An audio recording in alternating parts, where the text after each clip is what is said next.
Oo. Matagal naman na ako nagsasabi, 'di ba, na wala namang ginagawa itong gobyerno na ito, kundi number one, mamulitika at number two, ubusin ang budget ng Pilipinas sa korupsyon. So yan lang yun ang ginagawa nila, sir, sa totoo lang. Meron ba kayong nakikitang project? Wala, 'di ba? So ibig sabihin, wala na silang ibang objective para sa kanilang pagkaupo diyan sa administrasyon, kundi mamulitika, and ang end goal nila is perpetuation in power. Sinabi ko na yan noon pa. And paano nila gagawin yon?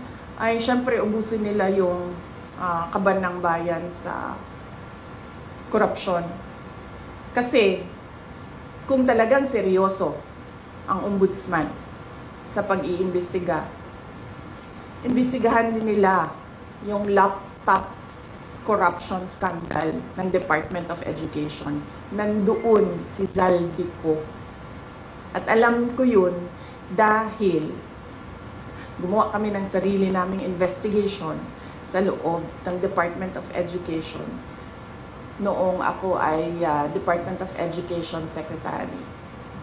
May I just say na merong confidential funds na pumunta doon sa paghahanap ng ebidensya sa investigasyon na yun. SunWest ang contractor ng laptop doon sa DepEd.